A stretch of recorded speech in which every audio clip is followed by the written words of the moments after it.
Hello, welcome in, welcome back to my channel, Hostess of the Gnosis. If you are new, welcome to the weirdness. It is going to be exactly like that. Just to advise you that I do cuss, so if you're not comfortable with that, or if that bothers you, then I may not be the reader for you, and that's fine. Totally fine. But if you're returning, thank you so much for your continued support. It means everything. If you like my vibe over this way, please like, share, subscribe. It would be greatly appreciated. It's how I get messages out to those who need to hear it, as well as find my soul tribe also. But without further ado, let's just get into it. We have blasphemy, card number 8. Alright. On the energetic front, there's a lot of fluctuation going on right now, so you might be experiencing distractions. Either you have been, are, or will be, okay? Experiencing distractions. A lot of kind of restless energy. We have 55 vice. Could also be 10 or reduced to 1. You could also be experiencing bouts of confusion or just having your mind play through things that you've already worked through, alright? And it's just, again, recalibration as things continue to level out. Kids might be either being more hateful than usual or more clingy and emotional than usual. This is just a reflection of that energetic fluctuation. Kids are way more sensitive to that energy, as we all know. So, I'm not going to tell you how to parent your children or how to deal with anyone else's kids, but I will say that, you know, a little emotional intelligence can go a long way, and just keep in mind of how it impacted you when you were told you weren't allowed to feel or weren't given the grace to just be what you are, right? That's all I'm going to say on that.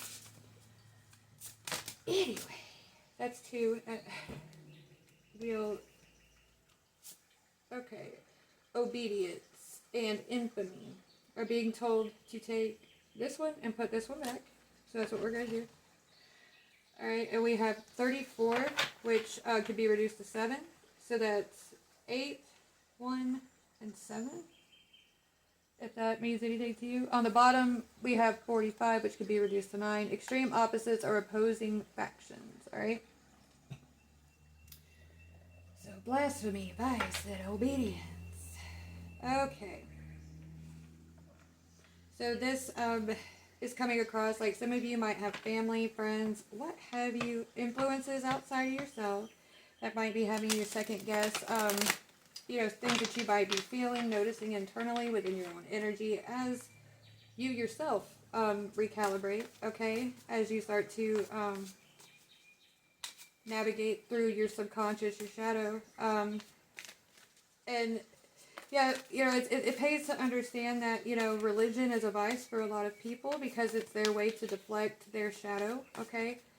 So they feel like they don't have to be held accountable for it. Like, they could just put it off on something else and go about their business, okay? And that's very negligent when you think about the nature of energy, because where does that go? And in my experience, the underworld is where that goes. Now, the underworld meaning the subconscious, the imagination, that which is rejected or tossed aside from the collective, and it needs a space to be held, okay? So that's how things keep ending up stuck in this underworld type place. And that's why I say, like, the shadow isn't bad, you know? The shadow is there to help you, and it holds lots of gifts, you know? It's very powerful. We have friend, keeper of trust, companion, support, sharing joy. Well, yeah, your shadow is your friend. Alright, and people are going to be obedient to what they feel is serving them and their what they're interested in, alright? Whether or not they are aware of what is in their best interests and why and so on and so forth. You know, it can be tricky dealing with people who aren't self-aware. Because they'll attach to just whatever feels good at the time, or with what everybody else agrees with, because it makes them feel uncomfortable to be truly seen, because they have yet to face themselves. So, you know, if you didn't have a mirror before you walked out of the house and you just threw some clothes on, all right, and it'd be kind of intimidating to think about standing in front of a group of people. Well, people who aren't self-aware, it's very much like that. They don't know what they're dressed in, so to be seen without having first saw themselves is an intimidating thing. We have Captain, navigator of destiny, voyage, leadership, decision making, and objective.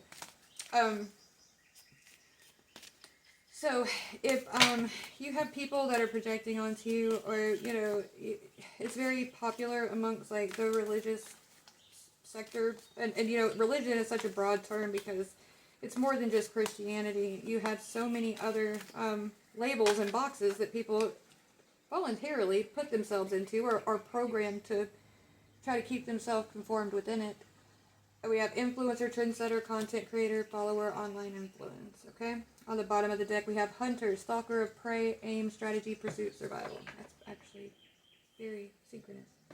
Considering. All right. So when it says like obedience, you are your own friend. Okay. You are your closest ally. You are your closest someone. Okay. You deserve that trust more than anyone outside of yourself, okay? And the few that you choose to have closest to you, if you have them, all right? Captain, navigator of destiny, voyage, leadership, decision-making, objective, all right? You are the captain of your own ship. You might have these people that have been, their captain is an influence, okay? What's most popular, what's trendy, what everyone else agrees with. All right, so just remember that as you're going through these things, like, and you continue to elevate, you might feel the pressure of this a little more externally, and that's temporary. That energy will find its own place to kind of disperse out to, okay? What matters is you be true to you, and how you react to this is all on you. I mean, how you choose to handle it. And as far as like hunter on the bottom of the deck, stalker of prey, aim, strategy, pursuit, and survival. Okay. For a lot of them, their mentality is very much like predatory. Especially with certain religions, they are very predatory on how they move. Is because they don't understand yet that you're not a threat just because you lead yourself. And just because you are sovereign doesn't mean that you're against anything that they stand for. It's like, your religion limits you, not me. Those are your limits that you choose to put on yourself, not me. Doesn't mean I have to subscribe to it. Anything else?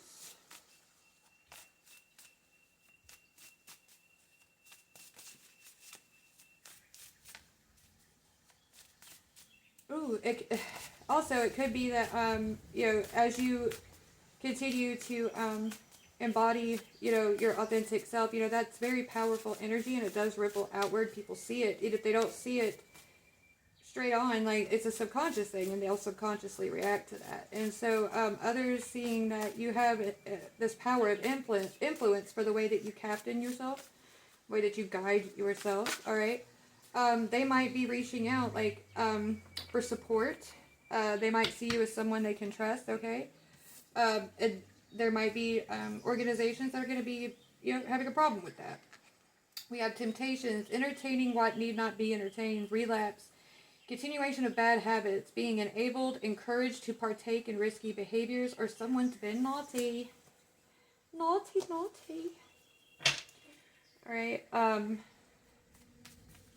this could just be a warning, heads up, to let you know that something might be coming in to test you. That doesn't always mean that something's bad. It just means that, if you say if you learned a new skill, right?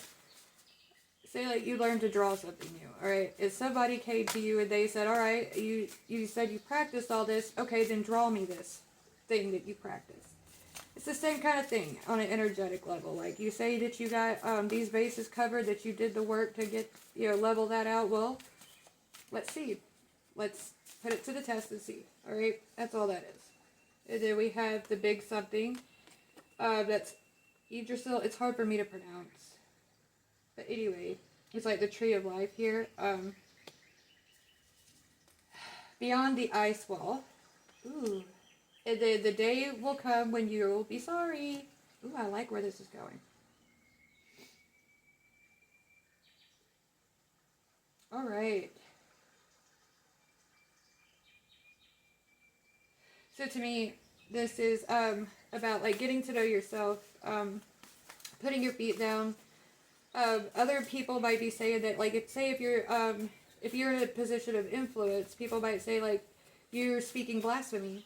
Okay, that you don't, your allegiances are to this, to that. You know, name whatever names they like to throw out. That you know, have tons of heavy implications attached to them, but might be say that, you know, you're letting them tempt you, blah blah blah blah, trying to get, you know, the people who are seeking out your help to think differently of you. Okay, because part of whenever you start to integrate the shadow and light, and like those of you who have stepped into the sovereign seat, as you well know, that whole thing of overcoming the fear of the shadow, okay, because that's a whole thing that they love to prey on there because of the potential it holds. Because when your logical mind combines with the subconscious and imagination, like, your ability to create is limitless.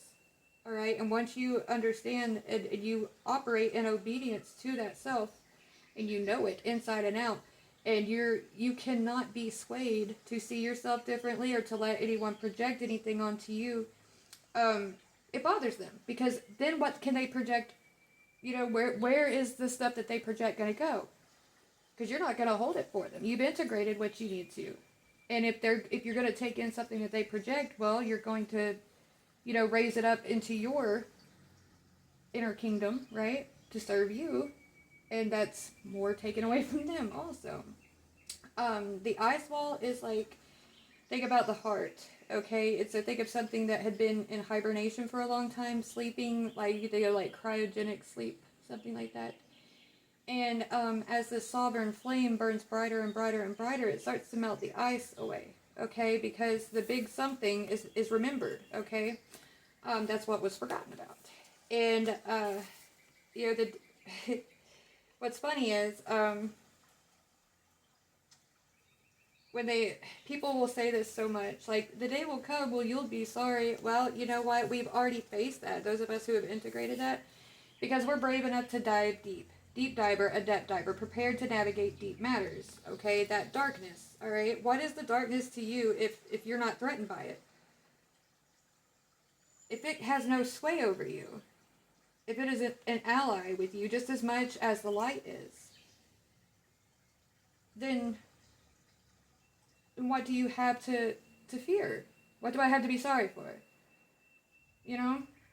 And that really bothers a lot of people who are still in that indoctrinated mindset, because they can't comprehend, well, so-and-so says that integrating or meddling with this or meddling with that is like, okay, yes, I hear what you're saying, and you can choose to believe that, but I've experienced different, and I know different, and so I'm going to go do it. Well, that's, okay, well, if you think it's wrong, fine, all right, I'm still going to do me, you go do you. And it's really awkward after a while, because it's like they become oddly persistent and obsessive about trying to sway your opinion away from self. And if you look at that through a very deep lens, like, you can start to see, like, there's something fishy about that. Like, there's clearly an agenda, an energetic agenda. And if you've been doing your subconscious and shadow work, you don't need to hear their words to understand what their energetic field is going to tell you about them. About what that is actually in there that's so threatened by you being aware of yourself and obedient to yourself, okay? Oh, that came out kind of quick.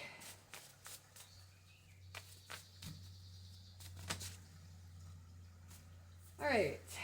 Physical injury, healing from injury. Exactly, that whole thing that I was talking about, that had been in that sort of cryogenic sleep, okay? That's the power of remembrance. Alright? That's like the whole saying of, like, deep down you know, alright? And we all know. We all have known deep down. It's just what we chose to let distract us and make us believe something different. And those of us who have found our way back, that's one hell of an accomplishment, you know, and it has been healing what all these fractals had come from, right?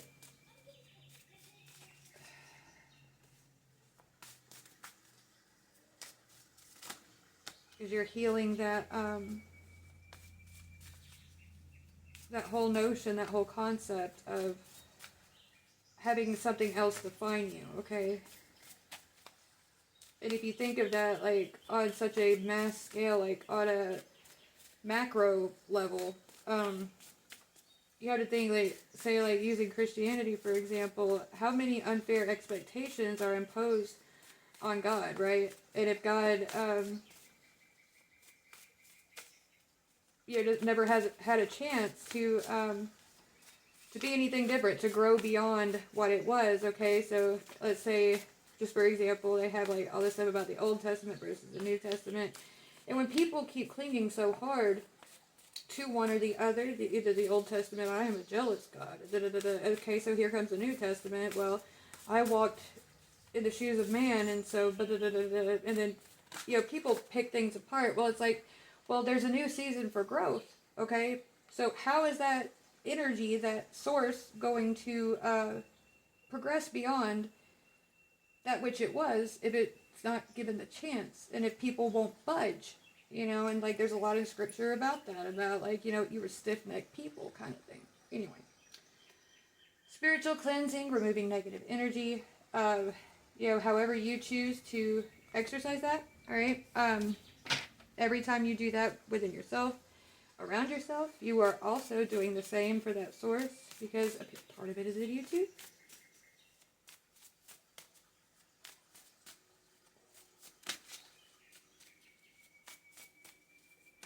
Ooh. Where am I at? 17 minutes? That's not bad.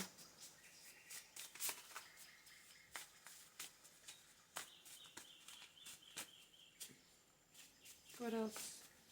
Or do you want me to shift decks? Yeah. I want to go a little deeper, or even more broad, because it seems like right now the energy is very hyper-focused on the root of this. In which, we know, we've been just talking about it. Can we branch it out a little bit, please?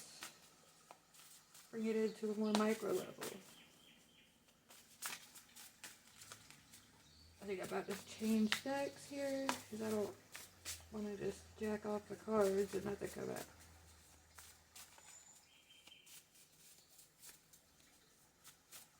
Alright. On the bottom of the deck, nervous, anxious, okay?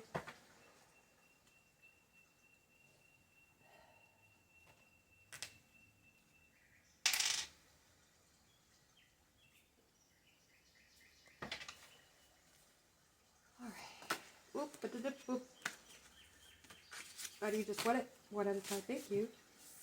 That's 2, but we'll take it. Yes, it's real. It's weird. It's crazy, but it's real.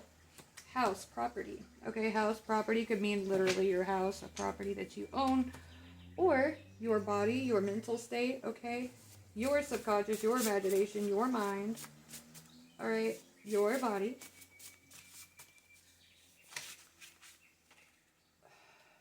Alright, we have connecting in your dreams or during deep meditation because of the way you look.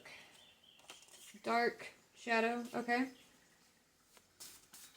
So a part of yourself could be trying to convey this to you, okay? It could be your shadow. Saying, yes, I know things are weird right now, and I know it's crazy, it seems very far-fetched, but it is real, okay? And, like, a good way to get past that barrier of, like, realness is start to critically think about it, and also invite your imagination and your subconscious into exploring this thought concept with yourself. Is, like, what makes something real? Is it that everyone else can agree that something's real via observation or witnessing? Or is it a combination of stimuli, okay, external, internal, and it all resonating with an inherent something that you had assumed or possibly considered within yourself? You have to think very deeply on that. And, for a long time it was believed that fish could not feel pain. But the fact of the matter is that they could. And how would you be able to tell if something else was in pain or not? If it couldn't tell you, is it because everyone else agrees that, okay, I don't think it's in pain, so that means it's not in pain? Does that make it true? No.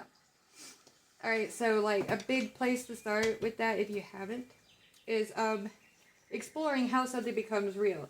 And this is where quantum mechanics can be very helpful. Quantum physics can be very helpful, because especially if you start to study, like particle physics and light waves, wavelengths, waveforms, how a thought becomes real, or how, through the gates of matter, you have something that has a wavelength, and it starts to resonate at and it starts to fluctuate, alright, and then it gets a wave form, okay? So a thought then becomes a form, alright? When I think of apple, okay, so that's just a word, that's just a sound, alright? But when I can bring it into and conceptualize a form for it, and give it meaning and substance, alright? Then we have STD illness, alright? That could be, just in a creation aspect, okay? So a lot of STDs can lead to infertility.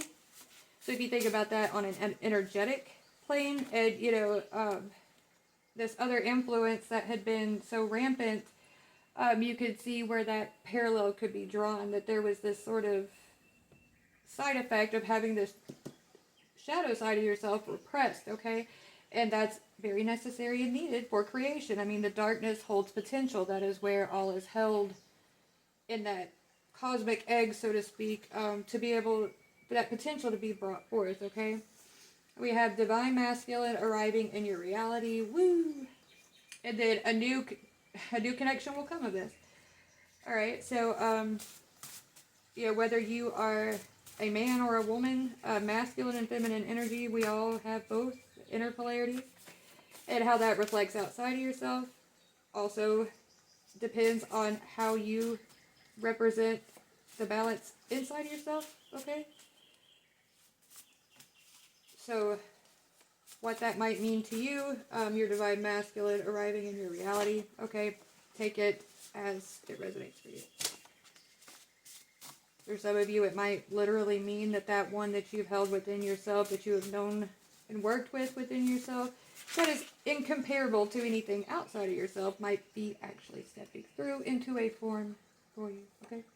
Afraid of losing isn't a valid reason not to tell. Exactly. The whole things of certain things being kept out of texts, out of collective knowledge, about the broader workings of literally everything, okay? Afraid of losing what they had, what they created out of that rift is not a valid reason to keep it hidden, okay? Hidden history. Alright. There is a hidden history. Alright. Cashier, customer service, it could be literal or talking about transactional relationships and interactions with others on an energetic level.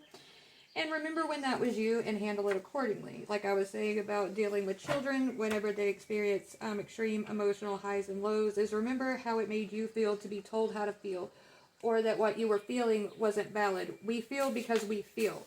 Alright, that's the only validation it needs. And to tell yourself that whatever energy they're physically responding to, because the body is calibrated to do exactly that they're doing so out of a lie or something, when it's clear that, okay, they're clearly upset about something. There's a reason they're feeling what they're feeling. Alright? The whole thing is guiding them how to let that move through them, and what it means, what it's trying to tell them, how to sit with it, that kind of thing.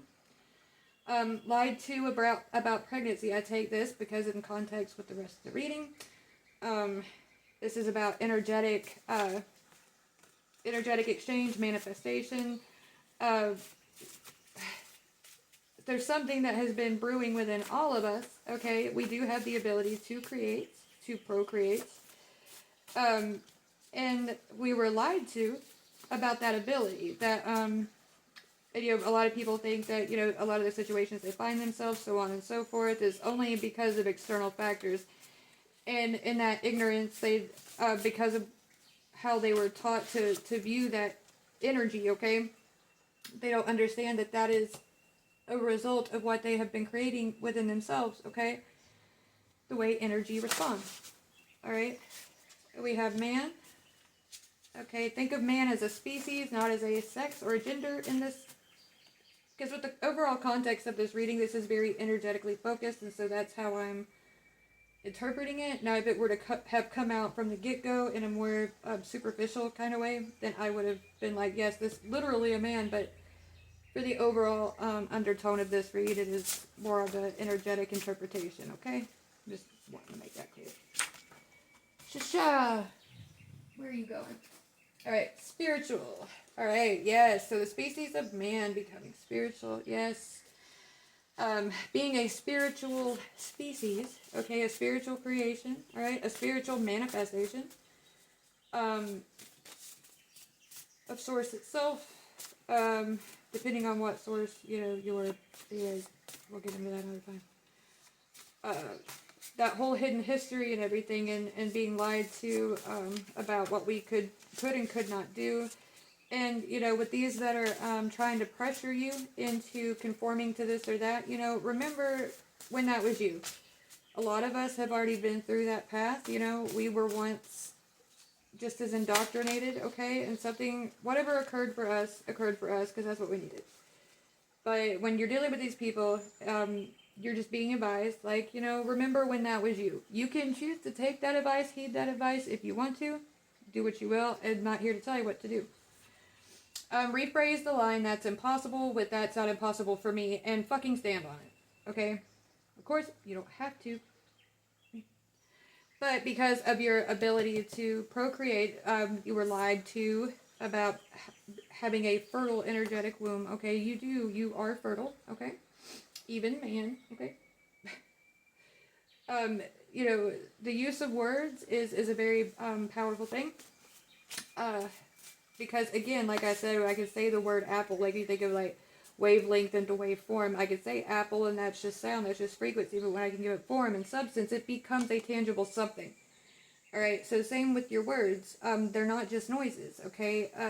So you could vastly make a larger impact on your manifestations and bring them through a lot faster in a more streamlined manner if you ensure that your words are matching up with that intention, okay?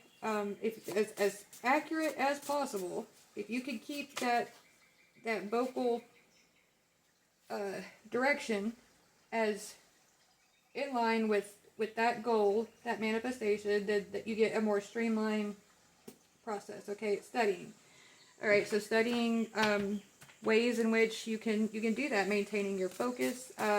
You know, look up etymology, what words mean, where they come from, where they stem from, and their possible variations, because, you know, words have too been weaponized, and we know this. It's part of the hidden history of where, you know, certain things from language came from. Alright, and that could also go into, we had that whole thing of reader come out earlier. It's now covered with all this shit, but doctor and disrespecting the Delulu. Okay. So, the whole doctor thing, like when it comes to spiritual healing, spiritual health, alright, them saying that, you know, anything of this imagination, subconscious, is strictly, you know, nonsense, too fantastical, non-realistic, and shaming people for their, you know, creative flow. Now, this is, I'm saying this with the hopes that, you know, common sense be applied and whatnot, but, you know, the Delulu is an art form in and of itself. It is a tool to use for manifestation, and disrespecting the Delulu is to sit there and call it something that it could never, oh, well, that will never happen, okay?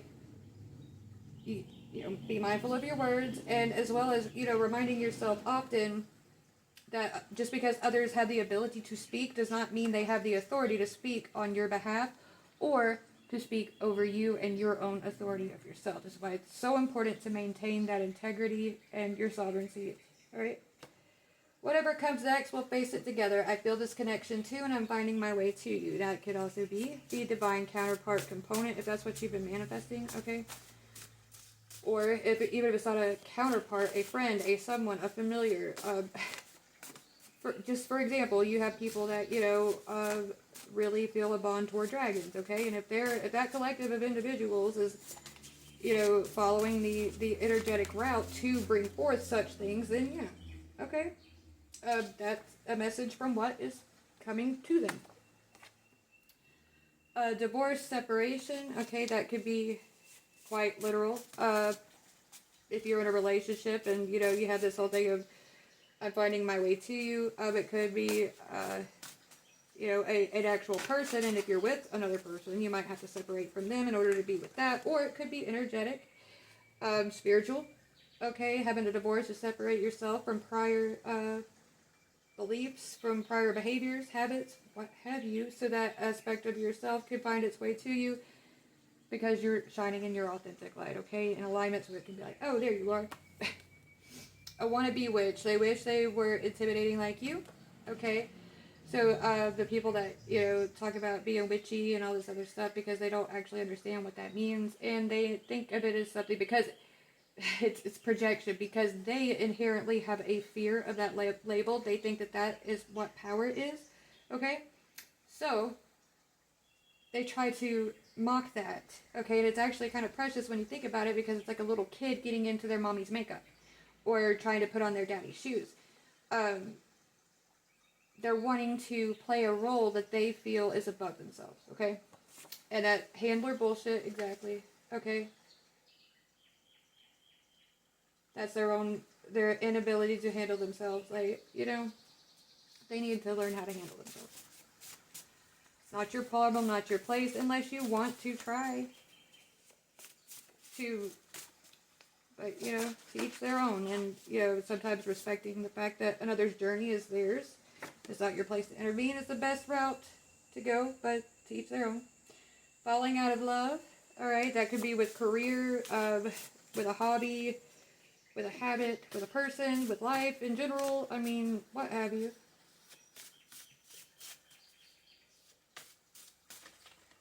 It could be that a part of yourself is falling out of love and detaching from that which had previously been handling your focus, your outward self, if that makes sense. Like, think of a horse with its rider, okay?